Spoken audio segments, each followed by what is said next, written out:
Serenity now, Higher Side Chatters, doing what we do from the Sunshine State. I'm Greg Carlwood, and we know that blackmail, material, dirt, and compromat are major factors in how power really works in the big machine.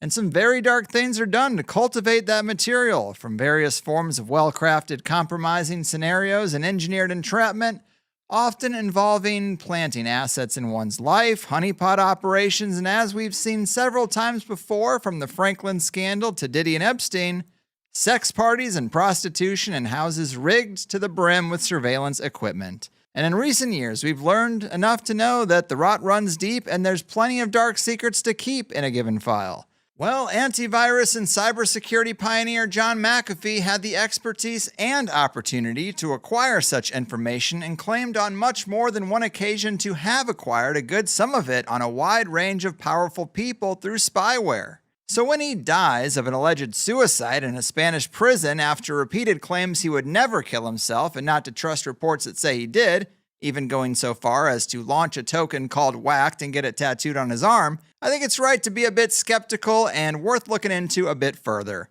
And here in the studio with me to talk about all things John McAfee and the sketchy details of the official story is the wife he left behind, Janice McAfee.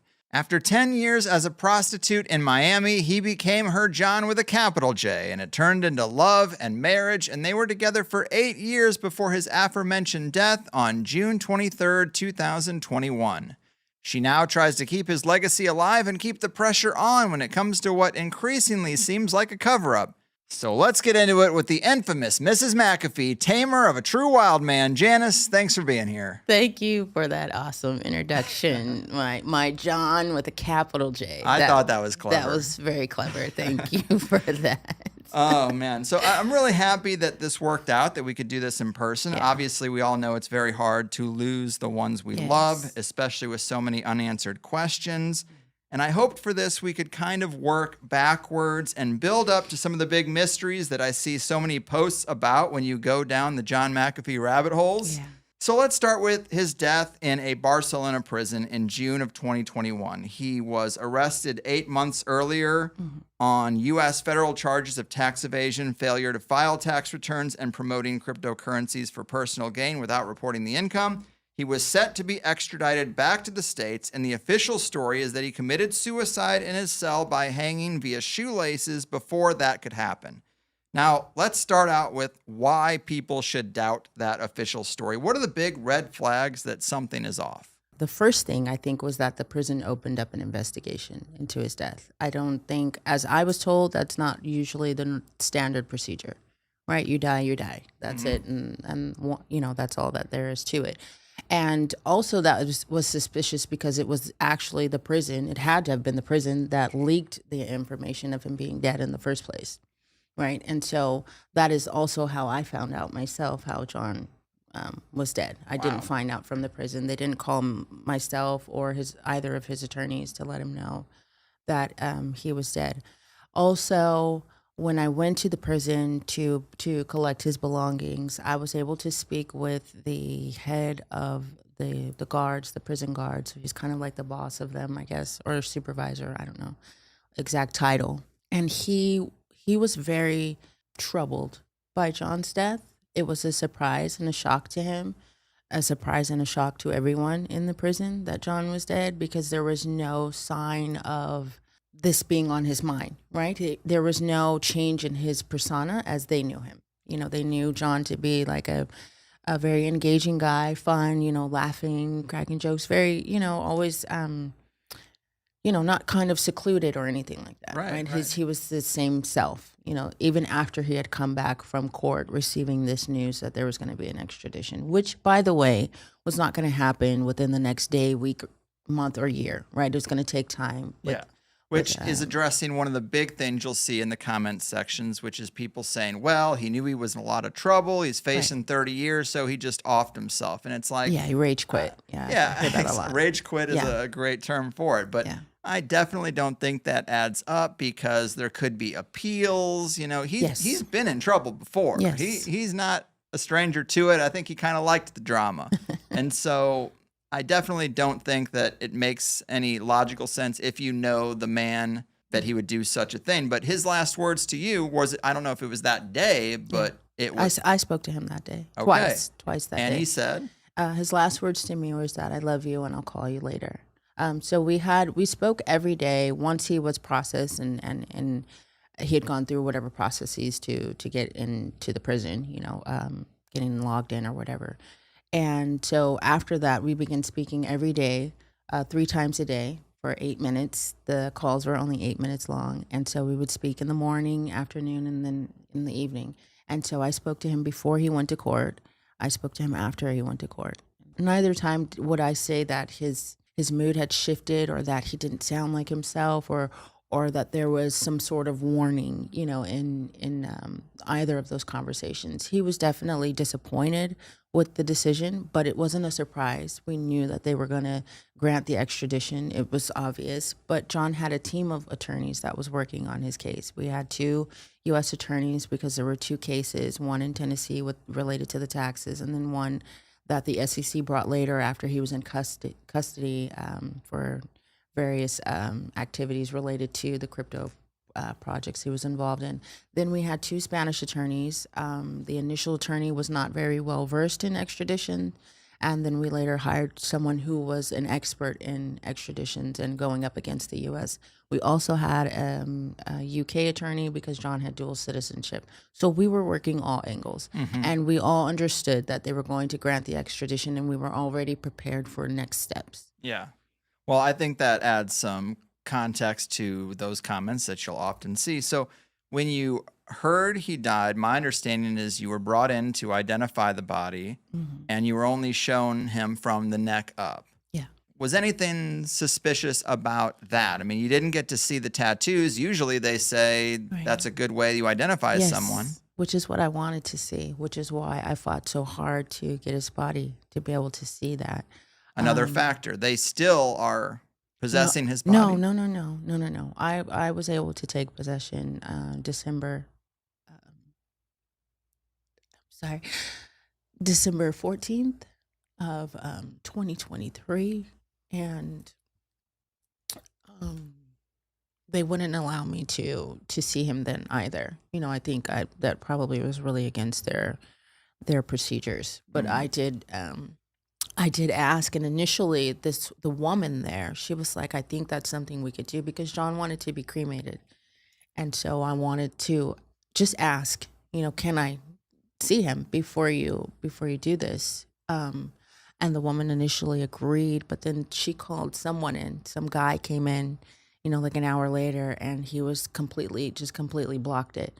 And so they wouldn't allow me to see him. I had an opportunity. I just didn't have the funds before then, as they were, because obviously he would have needed to be thawed out, so before they could cremate him. So had I had 20,000 euros, I could have paid for a pathologist to come down from Madrid to Barcelona and do an autopsy on him. But I just didn't have the money, within that sort of 2-day time that it was going to take for him to be prepared for the cremation. Right on. So when you got him in 2023 in December, 2 years after passing, was he cremated? Yeah. When you got possession of him? Yeah. Obviously, that's an important detail because the internet has a lot of speculations. Yeah. And granted, rightfully so, right? Because again, it's not as though I was able to look in the box and see who's in the box. So maybe I'm adding to the conspiracy theories here now. But and I understand it because we're talking about John McAfee. He faked a heart attack. He faked a stroke. He's spoken about having doubles. But I will say, just to address this really quickly, anytime that he shared anything online about one of his doubles was not a double, it was actually him. Right. So because I took the pictures so that's not to say that he didn't have doubles. But I'm just saying, during the course of our relationship, what he reported to be doubles was not actually. Sure. He liked to mess with people. Yes. I get that. That's obviously why there's so much speculation, and it's hard to know what to believe. But the doubles thing is interesting. I actually had a picture of one of the times where he did this, and let's see it. Well, maybe Travis can pull it up here, but that's my printout. But he said that one of the guys you can tell by the lips there's a difference. And then he said one of the guys has arthritis in his hand, and then this guy below it kind of does look. But that was all. Did you take these pictures? No, he took them, and they're all him. Okay. He's a jokester. Yeah, there we go. Very clever. Yeah. Because that one on the bottom does kind of look like an arthritis Yeah, it thing. does. But so- see, if you can see, so that was where we were staying in Spain. Okay. That background. So that's in the living room where we were staying. In Spain. Did you ever see a double? No, I never saw a double. Okay. He says he keeps them close, so I wasn't sure. I never saw a double. I never had sex with a double. I think I saw somebody Hey, comment now. that. Like, how would I know that it's not the real John McAfee? I knew. Okay, so there was, yeah. There are signs. Yes. The police opened up this investigation, and I know that you've said you got to see footage of the actual event. Yeah. And talk to us about that, because one of the speculations is that this was faked somehow, and I want to ask you about some things, but this is going to be important. So tell us what you saw on the police footage you were allowed to see, and is there any possibility that you were fooled by your expectations and it kind of being a match? But talk to us about what you saw. Oh, what do you mean fooled? In what sense? Well, you expect to see something that you can take at face value. Oh, right. And then in retrospect, you might be like, is it possible that he could still be alive given what I've seen? Okay. So these are questions that I've tortured myself about. I'm sorry. No, it's okay. So, and I understand why people have the questions. I have them and had them as well. So in the footage, you see the hallway is completely empty. So it's a hallway, and you have the cells on either side of the hallway. John's cell was closest to the camera. You see that his door is slightly ajar. This open just a little bit. That's And unusual right off the bat. I isn't think it? so, because all of the other doors were completely closed. The guard comes and he's walking down the hallway. He's looking into it's a little thin window that you can look into the cell. And so he's stopping at each cell and he's looking in. And so when he gets to John's, that opening, he sees him, and then all of a sudden he's waving and he's, trying to get people's attention. And so the door then slides open. He goes in, and you can't see inside the cell. You just see that the door is open, and you see that he goes in. So he goes in. I think he comes out, and then another guard comes down the hallway, and then there's two of them now in there. There's just a lot of commotion now that's happening. It's been a while since I've seen this, so I'm trying to give you all the details. And so just to skip past all of that, they then bring John out into the hallway right in front of his cell door. They lay him on the floor, and they're kind of just standing around because it's just the guards at this time that have him. And you see it's a four-person team, medical response team. They're coming down the hall, kind of not in a hurry about it, but they're coming down the hall.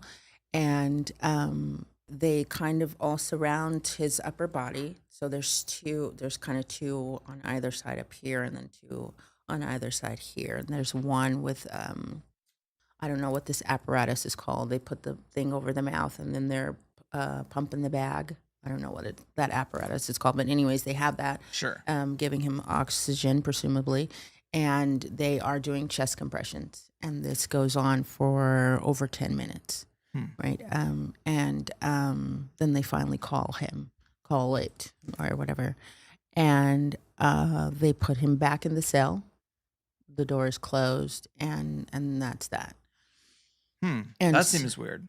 For me, the red flags came once I saw the footage, but then when I looked into the investigative report, once I got that, and I, obviously it's in Spanish, so it's translated for me.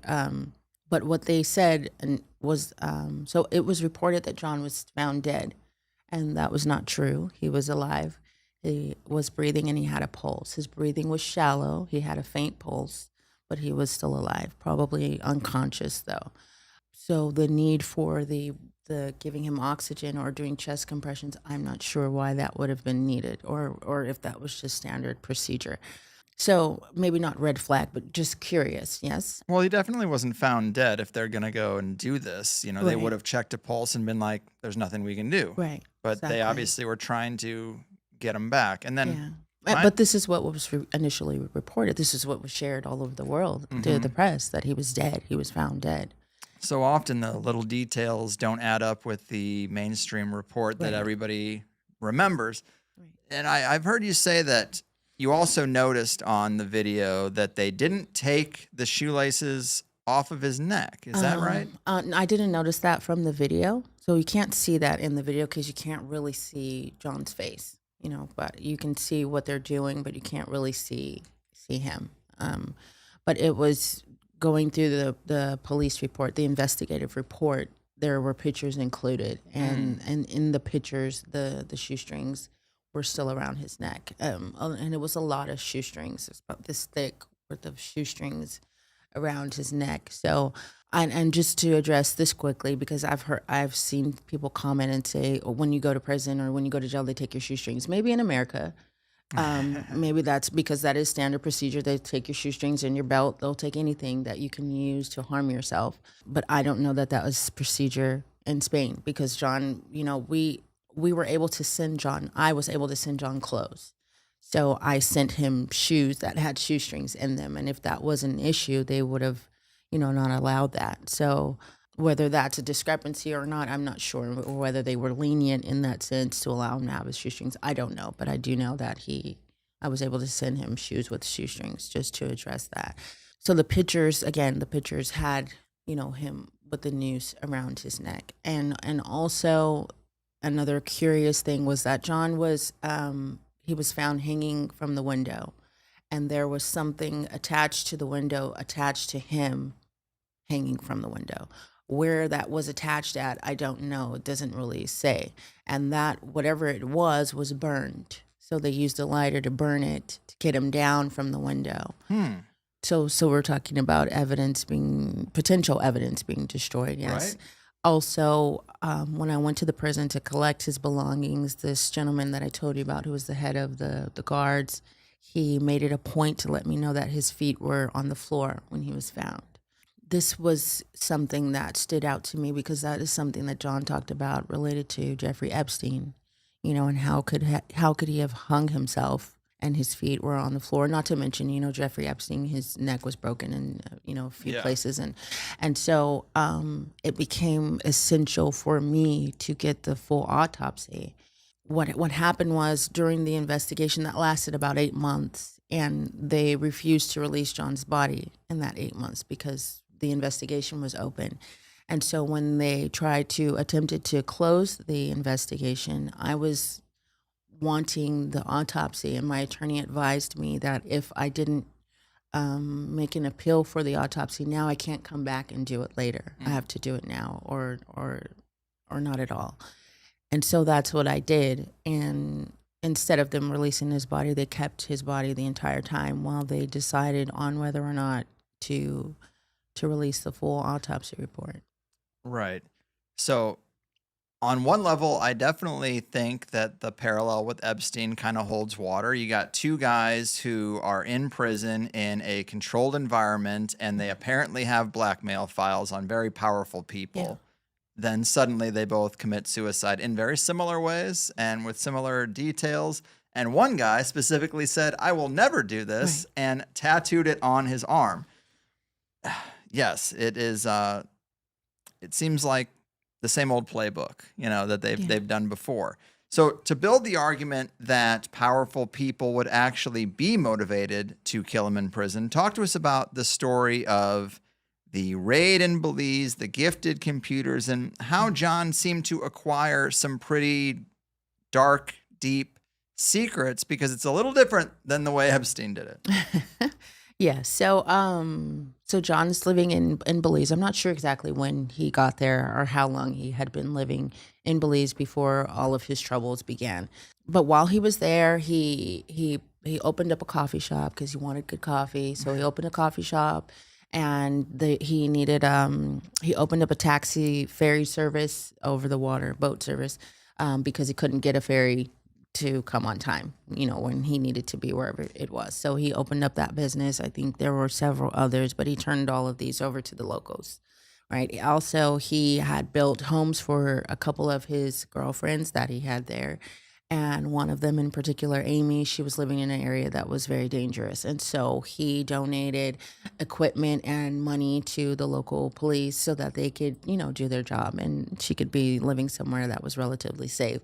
So, John's there just being John, right? Spreading his wealth, whatever. And he gets a visit to his property from two representatives from the government asking if he would consider giving a $2 million donation for exchange for certain perks, money, women, land, whatever it is that his heart desired. And, he politely declined, I guess, politely. Anyways, he declined. And he said that a week later they came back, or not those representatives, but they sent the GSU, which is the Gang Suppression Unit, and they raided his property. They kept him and all persons on the property handcuffed, I guess on their knees in the sun for like over 12 hours. And they destroyed his lab. He was working on a topical antivirus, and the plant that he was using in the antivirus was local to that specific area in the jungle where he was. And so they destroyed that lab, and they shot one of his dogs, his deaf dog. And so they also arrested him, saying that he had an illegal firearm, but he later produced the license for it, and they dropped those charges and let him go. And so then he says a week after that was when those representatives came back and asked him if he changed his mind about his donation, and he said, "No, F you, get off my property." Right. So this for him began war. This now he's at war with these people, and what he wanted to find was just evidence that he was set up for that raid, and he wanted an apology from the prime minister. So what John decided to do was gift laptops to various girlfriends, boyfriends of people who were high up in the government. Now, he never really named those people or who exactly they were. He just said high level people within the government. And so on these laptops was key logging information and spyware. And so I wonder why people wouldn't question that. Oh, he's just giving out laptops. That's so nice, right? You're just going to take that from, I guess, it must have been really nice laptops, I guess, maybe. But anyway, so they happily accepted these gifts. And I don't even know if he actually personally gave them. Like, how did that even work? He never told that part of the story. But anyways, so they have this information. And now John is collecting all of the goods. Right? Because imagine if you were into some nefarious activity, you have no idea that anyone could possibly be watching you, right? Because you've made sure of that, right? You've bolstered your security, whatever, but you have this device now that's been inserted into your vicinity. And so, but you're not knowing this, so you're still conducting business as usual. So imagine the goods that he would have gotten on all of these people, unbeknownst to them. And so this went on for a few months, his collecting this data. And he said that he hired women to kind of parse through the information just to find things related to him. Because again, he was looking for evidence that he was set up for the raid on his property. And instead he found out about drug trafficking, human trafficking, murder for hire from the highest levels within the government. So this was obviously very alarming. Yeah. So Travis, can you pull up the file JM had massive dirt on corruption? So the quote I got from him in an interview he gave is he said, "I didn't find evidence of the raid, but I found out the Minister of National Defense for Belize was the largest drug trafficker in Central America, and the Minister of Immigration was the biggest human trafficker." And he claimed that he had evidence of deep U.S. involvement in corruption through kind of intergovernmental communication that these computers were a part of. I mean, it seems like he also gave out some other computers. Who knows exactly who, as you say. Right. But I could understand that if there is a network of traffickers of all sorts of unsavory goods, that occasionally people within the U.S. government communicate with the people in the Belize government, and there you have it. So this is from one of the deep rabbit holes. You know, conspiracy people, they make these mosaics. They're not always exactly with full context, but this is apparently, the top is a quote from his blog, which is basically what you said. He says, I purchased 75 cheap laptop computers and with trusted help installed invisible keystroke logging software on all of them, the kind that calls home to me and disgorges the text files. I also, on command, could turn on and off the microphones and cameras and send these files on command. I had the computers repackaged as if new. I began giving them away as presents to select people, government employees, police officers, cabinet ministers, assistants, girlfriends of powerful men, boyfriends of powerful women. I hired 4 trusted people full-time to monitor the text files and provide myself with the subsequent passwords for everyone's email, Facebook, private message boards, and other passworded accounts. The keystroke monitoring continued after password collection in order to document text input that would later be deleted. So nothing was missed. Nothing was missed. Then this stuff below, the middle one talks about the fact that ricin is made from castor plants, and maybe there was some speculation in the lab that like poisons could be made there from common plants in the area. Yeah. And then the bottom left is someone claiming that his blog in 2020 completely changed. There was a 6-year gap between posts, and anything before that, it has his flavor to it. Yeah. And then after, it seems like it's mostly negative about him. Because the person that was running it, they had a falling out. Okay, so you're aware of that. So you can kind of confirm that. And then the bottom right, he talks about the network of spies. Yeah. Says, and I see here you have something in this anonymous square here where they're talking about the Hezbollah providing guns. Also, John had talked about how there was passport selling as well too. I don't want to get too deep into that, but this was also very alarming for him, something that was very dangerous. He only mentioned it maybe once or twice about finding out that information, but it was just curious to know that apparently they were being sold Belizean passports, Hezbollah, and then that's how they were getting, they'd get to the Belize and then make their way into the States. Yeah, that is really interesting. Basically, that's, exactly how the traffickers were getting into the States, and a big fake passport operation. Can you pull up JM Spies? I asked you about this before we started recording because I did not expect this to be you, but that's you? Yes, that's me. Oh my gosh, I love it. Nikki. Yeah, Nikki adding keystroke logging software to gift computers. This part 2 post will itself have to be divided into 2 parts. It turned out much bigger than I thought. I believe these are his words. The photo above is one of the American women working both in Miami and in Belize. Frequent government ministers and officials flew to Miami 2 hours from Belize City for business, pleasure, parties, or what have you. I needed resources in Miami to keep tabs on targets. Nikki is preparing a few computers for delivery to friends of hers in Belize. She told all of her targets that she had a friend in the computer sales business, and that friend could provide computers for $100 each.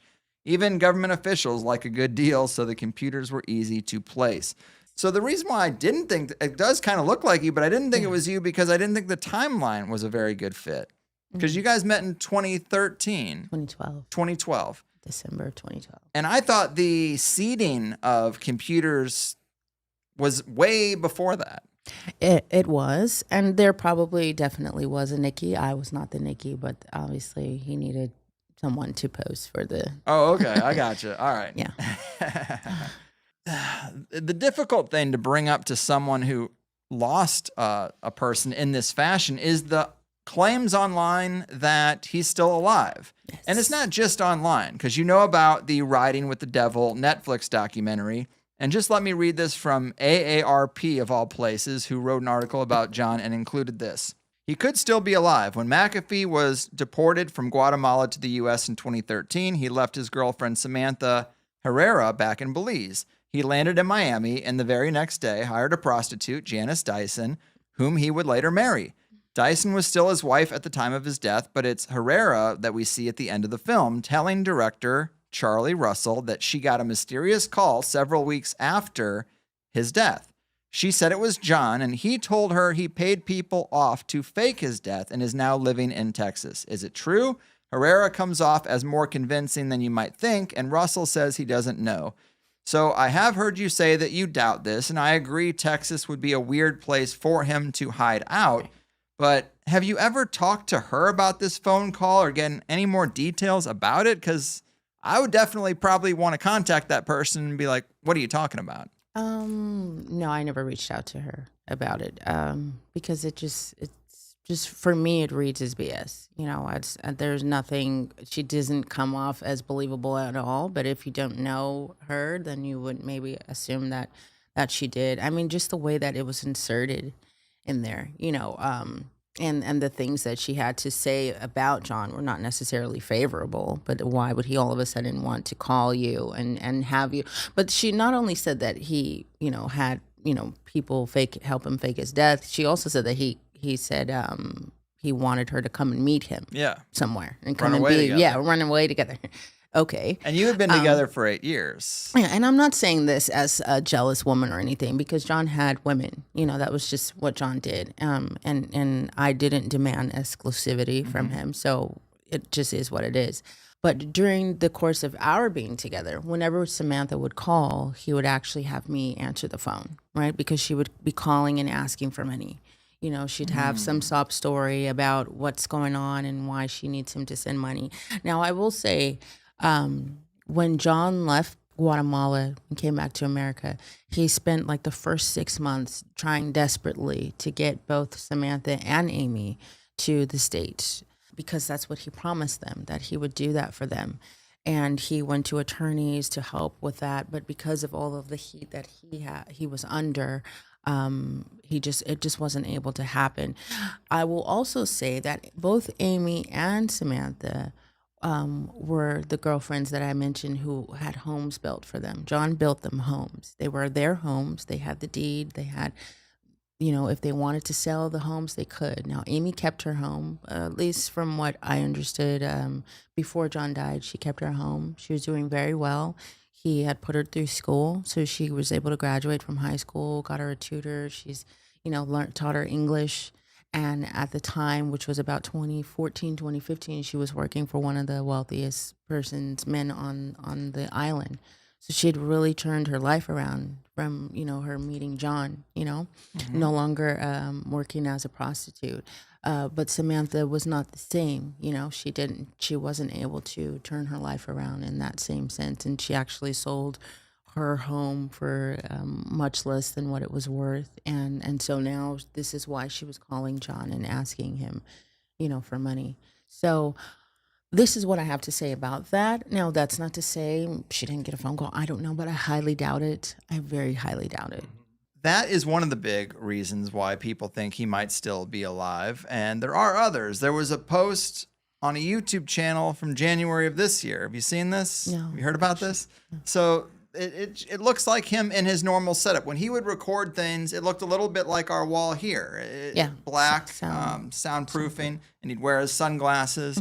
Well, there was a post on a kind of random YouTube channel that doesn't really have anything else to do with him, and it's just a short 10-second clip if he says, "I know what you did, and I won't forget," or something. Yeah. And I could imagine nobody knows when something was recorded. You only know when something's posted. Right. So maybe it was an old clip. I think if and he's wearing like this ring, a silver ring in it. Maybe. Do you have a clip of it? I don't think I have that. Okay, that's I got okay. a lot of stuff, but not that. Okay, no problem. I do have. I can say this: any of the videos that you have seen posted of John since his death are not new. None of them are new. They're all pre-recorded. So then, this is the only other element of the case that he could still be alive. There was a Bitcoin magazine article from April of 2024. It says, mysterious and one thought dead antivirus mogul John McAfee has been reported by multiple sources to have been seen walking the streets of El Salvador. One reporter was able to briefly speak with him before being rushed away by security. The reporter said, "Mr. McAfee, we thought you killed yourself in prison. Why are you alive in El Salvador?" McAfee says, "I didn't kill myself like Epstein didn't kill himself. I'm in El Salvador for the Happening Party." At this point, security shut down the conversation and whisked him away to a private location away from reporters. The government of El Salvador has yet to respond to the news of a once-thought-dead fugitive roaming the streets of their country. Many are speculating that John McAfee could be joining Max Kaiser as an advisor for the country. Bukele has been reportedly very worried about malware attacking the country's critical infrastructure, and McAfee's expertise in antivirus could be very useful for national security reasons. Of course, people know El Salvador is the Bitcoin country, so he could have an interest, but I thought this was a pretty interesting. That's very interesting. Post. The first me hearing of it. Okay, I'm bringing something new to the Yes, table. you are All bringing right. something. And I will say, I would love for John to have made it out of there. I would love for Spain to not have been his end. Not in Yes. that way, because he deserved better. Of course. I don't want to give you false hope, but I'm just saying, look, these are the things that are speculated about. The parallels with Epstein, too, that's another thing. A lot of people think that he got out, that he was too valuable, and that he's probably doing what he was always doing, just under some pseudonym now. And that brings up another thing I was going to get to eventually, but there is drone footage of Epstein. Apparently, it looks like him. You know, he's looking up at a drone, and it's on the I've seen island that. after he was supposedly dead. I've So seen that. But you just said, we don't know when these things were recorded, yeah? So, exactly. Well, in that case, we kind of have an idea because there's the Rusty Shackleford stuff. Now, I know just by your reaction. Yeah. So Rusty Shackleford made this an account under this pseudonym and took a drone to Epstein's Island and got some of the best footage anywhere. He filmed the FBI snooping around inside. He filmed into the window of that temple where there was a mattress in an empty room with some scaffolding. And people think that this was John because he was tweeting about having a drone like this during the same time period, and he was out traveling on the yacht at this time. Does any of this make sense to you? Were you anywhere near Little St. James with him around like November of 2019? No, not November of 2019. We were in the Caribbean, though, in the Bahamas. Okay, in that's 2019. close. Yeah, we left America in January of 2019. And See, this is one of his tweets. Yeah. Not to interrupt you, but this it's actually a video. I just got a screenshot of it, but that's his account, November 2019, talking about a new drone. If the person who flew the drones over Epstein's Island had this baby at the time, we would have been able to read the fine print on the papers that the FBI was packing up. Yeah. That could be a little bit of a coded message, and John's not, he's smart enough to leave a little code like that. And my understanding is the actual videos were posted right around this time. What else do we have labeled Shackleford? So yeah, this is just a 4chan post of a guy who's trying to figure out or making the case that they are the same person. There's a timeline where McAfee goes dark, and then 5 days after, Rusty Shackleford starts posting his drone videos. And then this guy says, I have a light bulb moment, and I realize McAfee is on a boat in the Caribbean and probably has a drone and definitely has the time to do this since he's on the lam. Then, of course, here's a tweet from McAfee in April showing off his wife's new drone. Yeah. And then this guy says Twitter suspended his account right after he connected these dots. And it just strongly implies that his dead man switch and possible arrest are Epstein related. Your thoughts on this? So yes, we were in the Caribbean I mean, that's from January until mid-July of 2019. So we were in the Bahamas, in Cuba, and back to the Bahamas, and back to Cuba, and then finally the Dominican Republic. Yeah, I think actually on one of those screenshots it says it was tweeted from Cuba. Yeah, and I do believe Rusty Shackleford is related to John. Do you? In some way, yes. Okay. Yes. We cracked the case. I could see his curiosity, especially being. But I'm not confirming nor denying Okay. whether this is true. I'm just saying I do believe that Rusty is related to John in some way. Yes. Fair enough. Yes. It seems like a lot of things kind of sync up. So Let me also ask you, let's back up to the whacked stuff. You know, I told Okay. you I was going to bring this up, but I'm basically a placeholder for all of the 4chan techno-libertarian bros questions they would want to ask you if they Okay. could. And if we have the picture of the tattoo, I don't know, but he tweeted the tattoo and said at that time, like, I wrote it on my arm, you know, this is not going to happen. He said, I'm getting subtle messages from the U.S. officials saying, in effect, we're coming for you, McAfee. We're going to kill yourself. I got a tattoo today just in case. If I suicide myself, I didn't. Check my right arm. This right away makes the theme of the token seem very important. He tattooed it on Yes. him. So clearly there was something there. And he claimed to have a 31 terabyte dead man switch that would trigger in a very complex setup if his life were to end. And I know you've said you don't know anything about it, but I have to ask because I've been down some threads that go very deep on this. Have you learned anything more about the potential of a dead man switch or anything connected even to the whacked token? So what I will say about the WAC token is that, and the dead man switch, is that it would be an extremely clever way to disguise said dead man switch. It would. I do believe that John had a dead man switch. I do not believe that it would have been left in one person's control to release it, because that's just not John's style. He wouldn't have done that. I just couldn't see that happening. But embedding it somehow in the blockchain would definitely be something very clever that John would I would imagine. And if that has something to do with the WAC token, I don't know. You know, I know that it was important to him. It could have been, just a way to, I don't know. I just don't want to say too much, but I do think it's very clever. It would be a clever way to disguise the dead man switch. However, there was something that happened. Something went awry, right? Because I don't believe that John is still with us. Mm-hmm. I fully believe that he would have found a way to reach out, whether it was reach out specifically to me or reach out to the world in some way. We would have seen something by now. It's been 4 years. Yes. And we would have heard something concrete, not, oh, maybe this, maybe that, and we're trying to, do all of this crazy math to figure out. If it wouldn't have been anything like that, because his hubris would not have allowed him to stay quiet for this long. Yeah, I do agree with that. Although his 80th birthday would be September, right? Yes. So let's keep an eye out there. I did want to ask you about this. So this is something people speculate. That picture of you on the bottom right, that's a very common picture that's like, if you Google your name, it's everywhere. Yeah. You're wearing the same ring as John's It's wearing his ring. It's his ring. in that picture. Yeah. You have it right there, Yeah, right? yeah. Let me see that. I just wanted to look at Oh, it. do you want Can I just touch to? it? Yeah, of course. Oh my gosh. All right. Yeah, no weird symbolism that I see. Now the 4chan people are going to come after me on this. Did he give you that ring just before he was arrested, or? No, actually, this was in his property when he that I collected from the prison. Yeah. Just for the sake of catching everybody up to speed on the argument that WHACKD has something to do with this, so this is the way the story goes.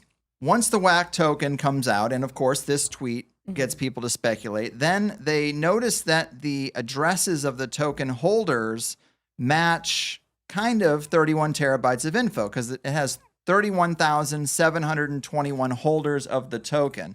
And you can probably pull up the next thing here, Travis, because I think it's going to be exactly what I'm talking about. Yeah, you can see, because everything on the blockchain is tracked. So there's WHACKD, the token, there's the holders. And then this is also him saying, I've collected files on corruption in governments. For the first time, I'm naming names and specifics. I'll begin with a corrupt CIA agent and 2 Bahamian officials coming today. If I'm arrested or disappear, 31 plus terabytes of incriminating data will be released to the press.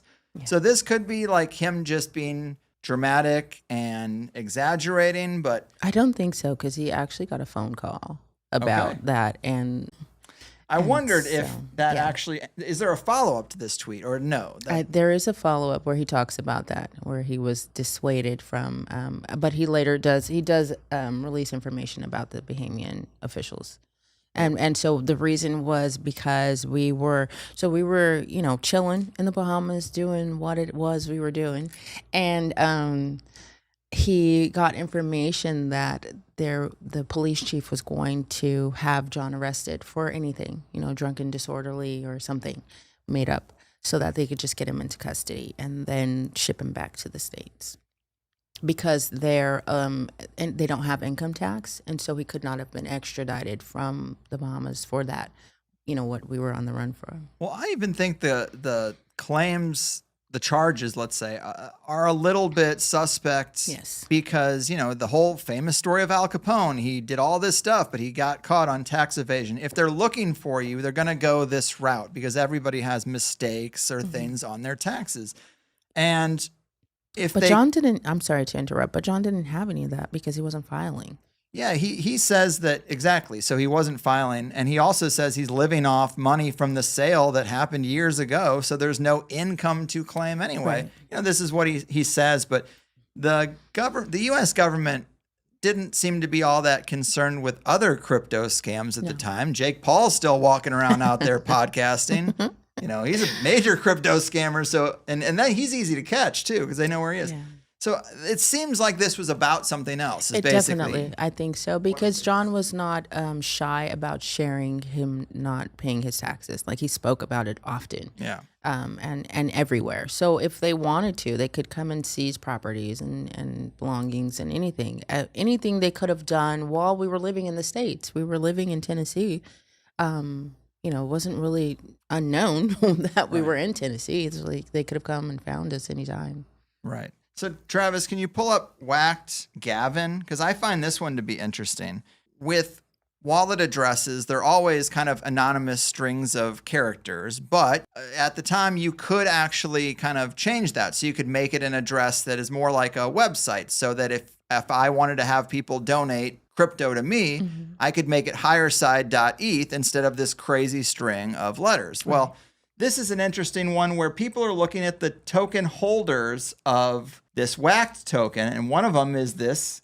You see underlined, it says Gavin McClelland.eth. This is what this guy did. All the other ones are random characters, but not this one. So then he tweets that this tweet just shows that he was aware of John and also the Whacked token. And then down below is this Gavin guy's Twitter. And on Twitter, it'll tell you if high profile people follow you. And right there it says, followed by Senator Ted Cruz. Oh, that's interesting. So why does Senator Ted Cruz follow this random crypto guy that's involved in John's token and is one of the holders of the Whacked token in particular? It's just interesting that someone of that caliber would even know about this or be concerned at all. Very, very much so. That's very interesting. Have you met Senator Ted Cruz? I have not. No. Have you met Gavin McClelland? No, I have not. Yeah. But that video is really cool, the Coen Bros. Yes. In fact, they filmed that at our house in Tennessee. We had a lot of fun filming that. So it's a nice little rap video, if I remember correctly. So then this just kind of fills out the story. It comes from a 4chan poster where they say, people have noticed that the Whacked token burns itself at 10% per transaction. Yes. I speculate this means the token itself is a timer. Once it's all burned, the other token, Aftershock, will start doing shit. Given that there are 31,000 Whacked addresses, that roughly corresponds to the alleged 31 terabytes of files, and my current working theory is that Whacked is a way of disseminating data on the blockchain while counting itself down to avoid the possibility of the blockchain being flooded with redundant data. I'd guess the Aftershock token will have some key related to it. Shortly before dying, John tweeted, Boolean XOR exploit, by which you can track data sets by running some iterative process x times x plus 1 times.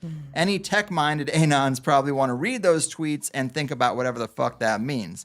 Yeah. So then it goes on, and another 4chan poster says, we calculated about 47 to 51 days until Whacked actually counts down. They say flatlines. And then Glitch and Aftershock, these other tokens that are kind of associated with the same blockchain, should wake up.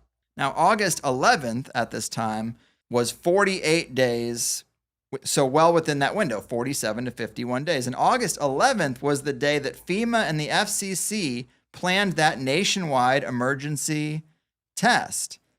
So when you say that something happened, I really think we're talking about a cat and mouse thing here with John trying to do this and then them getting wind of it and desperately trying to keep it from coming out.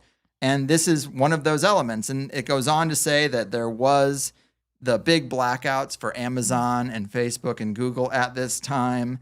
And the WHACK token started pumping when the counter went down. And there was also a countdown on the website, is my understanding.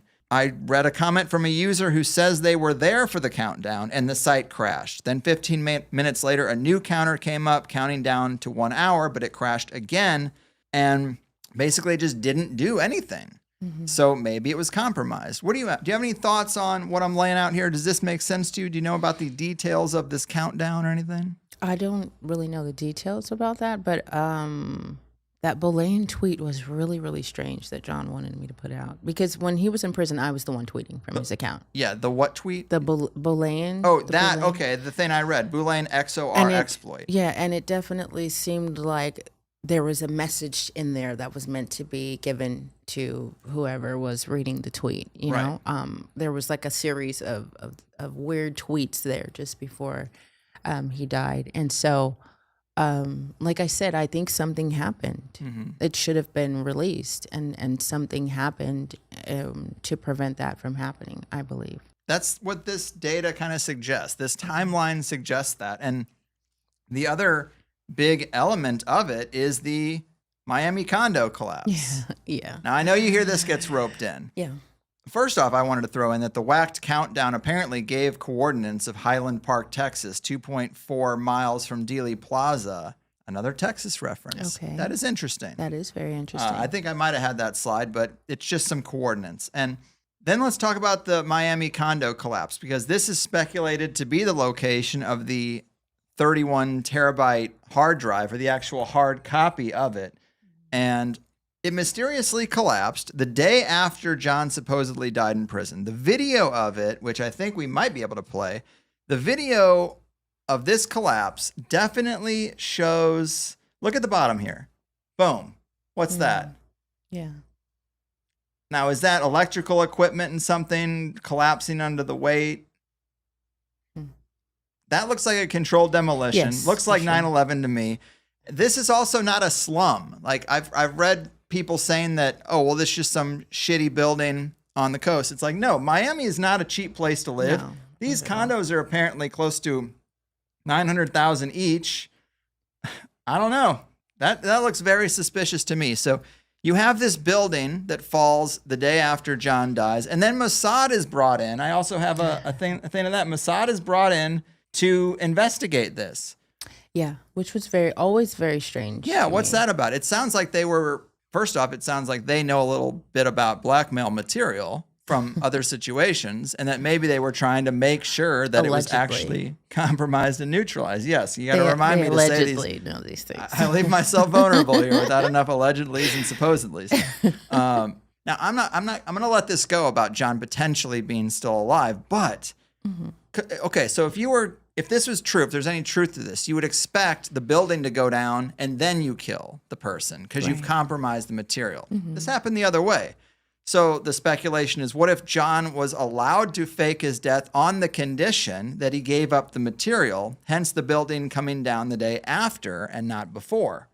I thought about that, but I also thought, see, John was very valuable, but he was unpredictable.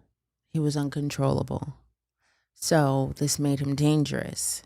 And so, yes, the case could be made for, him being able to get out and him giving up that information. Or they just said, screw it, let's just whack him and we'll, Deal with it, yeah. deal with the as it fallout comes. later, So the big question is there anything really connecting John to this building? The speculation is he owned one of these condos. Can you confirm or deny? I don't know. I have no idea about that. I've also heard someone say something about a son of his having a condo there or living in the building or something. One of his so I don't 47 know. children? Yes. Yes. But I did find it extremely strange that they brought in his Israeli excavation team to, help with, with recovery. But also someone explained to me that this was, I guess Miami is highly populated with Jewish people, and maybe there was possibly some people that were Jewish living there, and so naturally, the Jews look out for themselves. So of course they would have brought people in to help find, their people. So Yes. allegedly. So, I mean, that is I'm glad I wanted to fit all that into the first hour. I was trying to move really quickly because this is the stuff that is most speculated about. Right. Are there conspiracies or elements of details that you've heard that I didn't bring up that you actually think are kind of interesting that keep you up at night? I think the main thing that bothers me is just that I wasn't able to see his body, his full body. That is what bothers me. And then also, after John, when he initially died, people were putting out videos and saying, "See, he's alive." This video, and that was really infuriating I'm for sure. me because they were all pre-recorded videos. None of them were so a little bit of hope would rise Mhm. and then be shattered. When I saw the videos, because I am looking. I want him to not be dead. Of course. I want that to not have been his end because he was deserving of so much better. I love to imagine that he's somewhere on some island, with a big booty native girl feeding him grapes and him fishing and just having a good time. But I just don't believe it to be true. Again, why? Most importantly, because his hubris would not allow him to stay silent for this long. It just wouldn't. I agree. So, did you ever see any of the material that he extracted, even if it's mundane stuff that was just recorded from these computers? It seems like you were helpful in maybe getting them out there, but did you ever see material come back? No, that was I don't want to say above my pay grade, but but it was just not something that he would have shared with me, just for my own safety. I wanted to ask you a little bit more about, first off, I guess I would say a lot of people probably expect you to have millions of dollars. Obviously he had some. I've heard a story of the past where you talked about a road trip where you went from Portland, or you went from Tennessee to Portland, and he would stop, and it took you 3 weeks because he would stop and he'd be gone for a few hours, and he was like getting caches that he had stored Yeah. roadside for emergencies. I mean, I put that in the box of things he would do. Yeah. But he apparently could, take cash and bury it under a tree somewhere and then go dig it up at the time. Yeah. But He, when he passed, there's yes. not really a lot. You don't have access to a lot of funds, No. let's say. No, I don't. We actually got divorced before we left the States. And so he left me things in our divorce. But obviously we continued our relationship after the Was that a divorce as strategic well. divorce? Or was it a Am I actual... allowed to say yes? I don't think think so. I should say yes, because then what if the allegedly? There we go. Fair. But you had a divorce and then you got back together, Yes, perhaps. there we let's are. say. Yeah. Yes, All right. this is what happened. That might be unfortunate for the inheritance type of thing. Of course, if you're in trouble for tax evasion and these sorts of crimes, I'm sure a lot of that stuff is confiscated. Any I would avail? imagine so. I don't know what happened with any of that. And also, John didn't have a will, so there was no estate. There was no divvying out of things, as far as I understand. That's all just to say, talk to us about this crypto project that you're actually working on with this AI John. I watched a video this morning where he's talking about Epstein, and it is a AI generated John, and I don't know where the text that he's reading comes from. I'm curious where the monologue comes from. Is that generated from just an AI trained on all the available content? Yes. And so the AI creates the content for the podcast. The AI created the artwork for the podcast and creates the artwork for the podcast. He came up with the name of it, which is really cool. And yes, it's just from John's Twitter account and interviews, keynote speeches that John has done. So we're still fine tuning the AI. It has his voice, but it just doesn't have that wild card, sort of what is this guy going to say next, ability to kind of draw you in. So we're still working on it very much, but the project is called Antivirus. It's spelled AINTI virus. It's a play on the antivirus. And you can find it at antivirus.ai. And so the project is basically just reviving all of the privacy tools that John was working on before he died. So he had other projects he was working on, and Josh Case was actually a part of the WHACKD token. He actually was the project manager on that token, as well as the project manager on the Ghost token as well that John had. And so he has taken up this antivirus project and just kind of reviving those ideas that he worked on personally with John. And so that's what we're trying to do, bring privacy back to the individual as they transact in the cryptocurrency world on the blockchain. Right on. So what does it actually do? I mean, you're working with people who previously worked with John because, Yes. the technical expertise has to be there. And this is a token that if Yes. you hold it, it disseminates some kind of privacy within your wallet. Yes, it is. It's a privacy token, and we also have gift cards that you can purchase with the token. You can, as a means of being able to cash out some of your crypto. We also have eSIMs, so that gives you another layer of privacy. We're working on a VPN, and we are also working on encrypted email to just add those layers of necessary privacy so that you can move your money privately, because no one should know what you're holding. Right. That should be no one's business. And so we can see with the things that are happening why I'm excited about it, or why it's so important to me. One instance of, I think, this gentleman named Robert Moss, who was a firefighter in the UK, and he had made some unsavory comments, about his former employers. And he was arrested because of that, and so we should have some sort of privacy like that. Infringes, obviously it's the UK, and that maybe can not happen here, but you should be able to air a grievance, Yeah. and it was a private communication, and so these things should not be. And so we need to bolster our privacy, and as it relates to our finances, definitely we should have better mechanisms in place to keep us from prying eyes. I agree. Yeah, that's the speculation of what the next few years is going to be about. Trump passed the Stable Act, or the Genius Act, for the stable genius, Yeah. stable coins, and then there's a Clarity Act. And the speculation is that these stable coins are going to kind of be a level jump in the economy, and then they're going to disseminate crypto through social media companies like X and Facebook and all this stuff, because when it comes to people out in the world, in the third world, second world, they have these apps. So if you can hold American money in them, that's a value to someone in Central America or all over the place. And then, these social media companies can take it away based on what you say, again, on the same platform. So if your social media is also your bank, and this is the way you express yourself, you now have to be careful what you say, because if you are too vested in this economy, then they can pull it. Yeah, exactly. But this is why the need for decentralized exchanges as well. But I think we're kind of really dropping the ball, the crypto industry as a whole, because they will come in and usurp it. This is what they're trying to figure out now.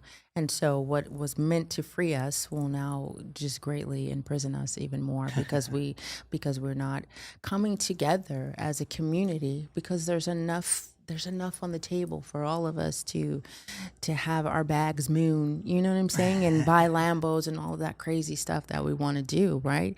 But I think for the most part, we all just want to live a free and unencumbered life, right? I just want to be free to do what I want to do with my life, and that should be not a problem with anyone. And I think, if anything, the situation with COVID should scare us and make us aware of what is able to happen now that a precedent has been set, right?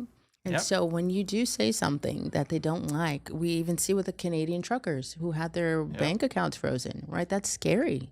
We don't want that happening to us. So we need these decentralized exchanges. We need privacy coins like Monero. We need privacy tools that allow us to have sort of cloaking device, if you will, Sure. of our finances. Yeah. Yeah, and you mentioned COVID. That was another thing that John tweeted about that he Yeah. was way ahead of. And he said, under no circumstances should you take that Hmm. vaccine. And that was February of 2020, Yeah. very early. And I went and so there's a lot of tweets and things that are attributed to him that maybe he didn't say. Everything that I brought up today and showed on the screen, I went and found Yeah. on the actual timeline Hmm. that is still there. Yep. So that was interesting. And apparently he follows me. That was you, right? Yeah. Okay, good. I mean, Joe Rogan's followed me for years, and I don't know, maybe it's his wife too. Okay. But Cool. Very cool. well, before we call it in, Okay. what can people do to help maybe? Is there any other big call to action you'd like to leave people with? No, just keep digging. Keep questioning everything, right? And follow the money. When you follow the money, you will find whatever it is that you're searching for. And by follow the money, you mean follow the whacked token. That too. Yeah, that too as well. But honestly, yeah, just keep digging, because I'm just one person, and the only thing that I can do is share my experience, share what I know, again, while making sure I don't share something that will put me in any danger. But I've shared quite a lot You have. here today. Now, And I'm not asking you what it is, but do you feel like you have things that you won't share that would put your life in danger? A fair amount of things. maybe exact specifics about our time in Spain. Yeah, I think that's something that I try to skirt around. Um, but I will, in saying that, I will say that there's clues there. Everything's on John's Twitter account, right? I'm sorry, X. Yes. Everything's there. Right Everything's on. there. There's breadcrumbs to be followed. So Okay. Well, get out there. Awesome. Well, thank you for being so candid and for sharing this stuff. I know it's difficult. Like, you did have a real relationship. This is someone you care about. So it can probably get raw at times. And the internet, doesn't hold back. And so I tried to bring up a lot of the things that are the speculations out there and inquiring minds want to know. So thanks for doing it. yeah, no, thanks for having me. This was awesome, an awesome chat. Right on. And boom goes the dynamite. How about that, people? Not a bad choice for the inaugural first in-person interview in THC's long 15-year history, right? Close to what, like 1,000 episodes maybe, and we finally get an in-person guest, and that alone can be a bit of an adjustment already. And then to have it be something so personal, which is also kind of rare around here, adds another layer. And I feel a bit bad going so hard on the John is still alive threads, but I told myself that the goal is to address as much of the rumors and speculation as we can.